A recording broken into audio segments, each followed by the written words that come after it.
Hello नमस्कार, खूप दिवसांनी मोठ्या ब्लॉगमध्ये तुमचं सगळ्यांचं स्वागत। आज आहे काय आहे मम्मी, आज तारीख 21 सप्टेंबर आणि आमच्या इकडे आज नवरात्री निमित्त देवीचं आगमन पण होणार आहे।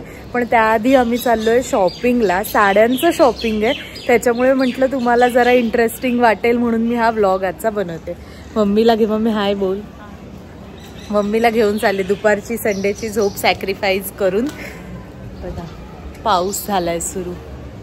चला तुम्हाला दाखवते, डोंबिवलीतच शॉपिंग करणार आहे, कुठे कुठे जाता येईल, काय काय कलेक्शन सध्या ट्रेंडिंग आहे सगळं बघायचं। So stay tune. चला, तुम्हाला मी म्हटलं शॉपिंगला जाते, पण पाऊस बघा, शेवटी आणली गाडी कशी बशी रेनकोट घालून। मम्मी तर पूर्ण भिजली आहे आणि आता हे फर्स्ट शॉप, चला आज जाऊन दाखवते तुम्हाला। तर जसं की आता तुम्हाला सगळ्यांना माहिती आहे की नवरात्र सुरू झालेली आहे आणि नवरात्रीच्या अष्टमीच्या होम हवनासाठी आमच्या इकडे मोठा कार्यक्रम असतो। त्यावेळी नेसण्यासाठी मम्मीला यावर्षी पैठणी घ्यायची होती, त्यामुळे आम्ही डोंबिवली ईस्टला जे आपलं स्टेशनच्या बाहेर पीपी चेंबरचे त्याच्या अलीकडे सोनल साडीज म्हणून दुकान आहे, तिथे गेलो होतो। खरं तर भरपूर दुकानं फिरायची होती, पण पहिल्याच याच्यात आम्हाला खूप छान छान साड्यांचे ऑप्शन्स दिसले, त्याच्यामुळे आम्ही इथून 2 साड्या घेतल्या। कुठल्या ते तुम्हाला जेव्हा मम्मी साडी नेसेल तेव्हा पूर्ण लुक आणि त्याचे ब्लाऊजचं वेगळं कसं डिझाईन केलं वगैरे सगळं मी दाखवीनच। सध्या मी म्हटलं तुम्हाला एक झलक दाखवावी। खूप छान छान कलर्स होते, कलेक्शन पण छान आहे। सो तुम्ही सुद्धा जर डोंबिवलीमध्ये शॉपिंग करत असाल तर तिथे जाऊ शकता। अनेकदा आपण ठाण्यात वगैरे जातो, दादरला जातो, ते धावधाव करण्यापेक्षा डोंबिवलीत खूप छान छान ऑप्शन्स आहेत। मग देवीसाठी पण साडी घेतली, ती सुद्धा जेव्हा ओटी भरायला जाऊ आम्ही तेव्हा तुम्हाला दाखवेन। आणि त्याच्यानंतर आमच्याकडे मी जसं मगाशीच म्हटलं तसं आज नवरात्री निमित्त देवीचं आगमन होतं। सो साड्या घेतल्या, ब्लाऊजचा पॅटर्न आता ठरवायचा आहे, ते सगळं बघू ऑनलाईन वगैरे चेक करून। आता निघाले मी खालच्या घरी जायला, त्याआधी म्हटलं तुम्हाला आमच्या इथलं नवरात्रीचं डेकोरेशन दाखवावं म्हणून परत व्हिडिओ सुरू केला। चला, आज संध्याकाळी आता पप्पा वगैरे तयारी करत आहेत, आज संध्याकाळी आगमन आहे। आमच्याकडे गणेशोत्सव इतका नसतो, पण नवरात्र खूप जोशात असते। साईश बघा कुठून तरी हाक मारतो, दाखवते थांबा। सो हे सगळं काम खूप दिवसांपासून सध्या सुरू होतं। हे जे इकडे हे स्टेज उभारलं आहे, इथे ते म्हणजे गरबासाठीचं म्युझिक बँजो असतो, बँजो। हे आमचे शिंदे साहिब।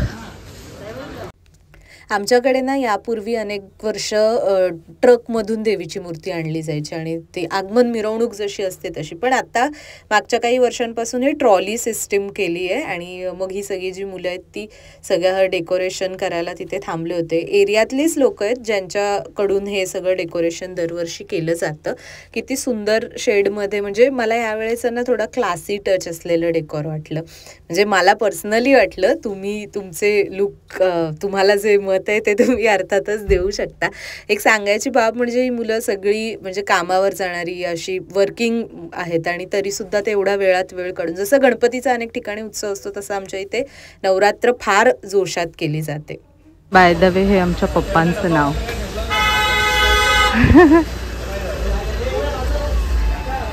साळीत जाऊया।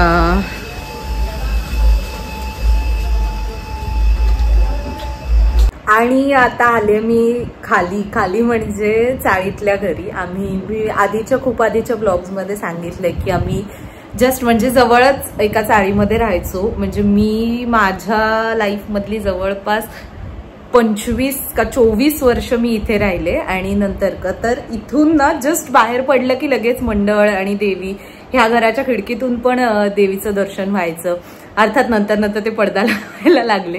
आता सध्या इथे काहीच नसतं, इथे असं म्हणजे जुने कपडे वगैरे असं कधी ठेवलं तर, नाहीतर काही इथे नसतं एवढं फारसं। पण इथे नवरात्रीच्या वेळेला विशेषतः आमचं खूप येणं जाणं असतं, कारण मग इथून जवळ पडतं ना, किंवा बाबा दमलं गरबा खेळून की आता जो तुम्ही सगळा एरिया बघितलात ना तो तिथे आम्ही गरबा खेळतो। म्हणजे मी लहानपणापासून खेळते, मागच्या 2-3 वर्षात नाही एवढं मला म्हणजे जाणं जमलेलं, पण खूप उत्साह असतो। मी ठरवलंय ह्या वर्षी शक्य झाल्यास एखादा दिवस तरी गरब्याला जायचं। आता हा व्हिडिओ आत्ता सुरू करण्याचं कारण म्हणजे तुम्ही बघितलं की ज्या पद्धतीची सजावट किंवा जे म्हणजे अनेक जण असं म्हणतात ना की डोंबिवली आहे माझं वगैरे असं, तर असं नाहीये. इथे अगदी मी सुरुवातीपासून जेवढं मला आठवतंय ना अत्यंत वेगळ्या पद्धतीचं किंवा म्हणजे असं फार देखावा वगैरे मी कधी बघितलेला नाही, पण म्हणजे design wise sober sophisticated classy असं थोडंफार डेकोरेशन दरवर्षी केलं जातं. देवीची मूर्ती पण जी आहे ती खूप सुंदर, मी तुम्हाला शक्य झाल्यास मी जाईन आगमनाला थोडंसं तर तेव्हा दाखवेन. आणि आमच्या इथे खूप वेगवेगळ्या ट्रेडिशन्स अशा फॉलो केल्या जातात. म्हणजे अगदी आधीपासूनचं सांगायचं तर इथे ना म्हणजे असं आधी करायचे की पहिल्या दिवशी एक साडी देवीला नेसवायची आणि सगळं नेसवणारा, पूर्ण ती साडी ड्रेप करण्यापासून ते केस, टिकली, दागिने, सगळा 16 शृंगार आहे तो. आणि मग तसं प्रत्येक दिवसाला एक एक साडीचं ड्रेपिंग वाढवत जायचे. म्हणजे पहिल्या दिवशी एक, दुसऱ्या दिवशी 2, अष्टमीला इतकं सुंदर दृश्य असतं. मी तुम्हाला खरं म्हणजे यावेळी मी तुम्हाला ब्लॉगच्या माध्यमातून जेवढं शक्य होईल तेवढं दाखवत असते, पण माझी इच्छा आहे की जर तुम्हाला सगळ्यांना शक्य होत असेल तर तुम्ही सुद्धा दर्शनासाठी म्हणून आवर्जून या. तुम्हाला खूप आवडेल, खूप प्रसन्न वातावरण असतं. आणि विशेषतः अष्टमीच्या दिवशी होम हवन असतो तेव्हा शक्य झाल्यास अतिउत्तम.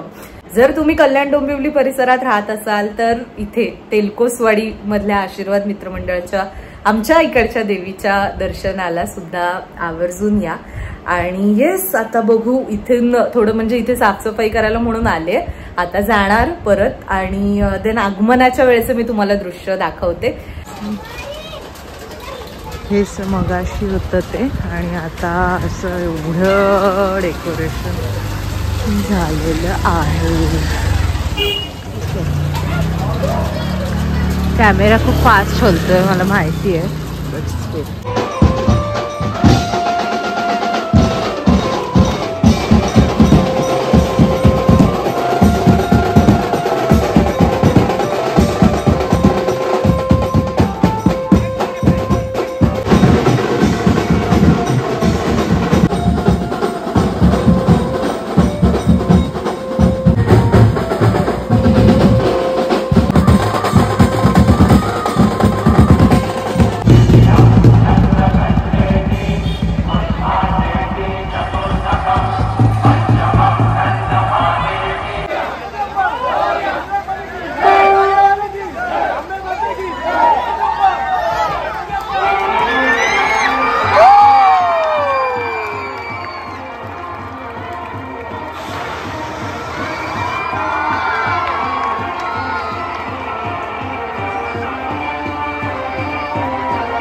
माहिती आहे मी मागच्या ब्लॉगमध्ये तुम्हाला सांगितलं होतं की आपलं मॉनिटायझेशन झालं, पेमेंट आलं, तर त्या संदर्भातले जे क्वेश्चन्स आहेत तर ते तुम्ही मला विचारा, जेणेकरून मी त्याच्यावरती उत्तर. मला काही जणांनी पर्सनली मेसेज करून वगैरे विचारले, तर तो सगळा व्हिडिओ ह्याच्यानंतरचा जो येईल मी शक्य झाल्यास तोच ट्राय करते.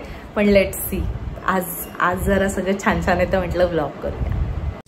आजच्या ब्लॉगमध्ये इतकंच, पण तुम्हाला ब्लॉग आवडला असेल अशी अपेक्षा. साडीच्या बाबतची माहिती मी मिनी ब्लॉगमध्ये सुद्धा दिली आहे, सो ती तुम्ही नक्की जाऊन बघा. दर्शनासाठी आवर्जून या, मी डिस्क्रिप्शनमध्ये पण लोकेशन देऊन ठेवते. आणि येस, चॅनलला सबस्क्राईब करा, पाहत राहा माझे व्हिडिओज. चला, बाय बाय.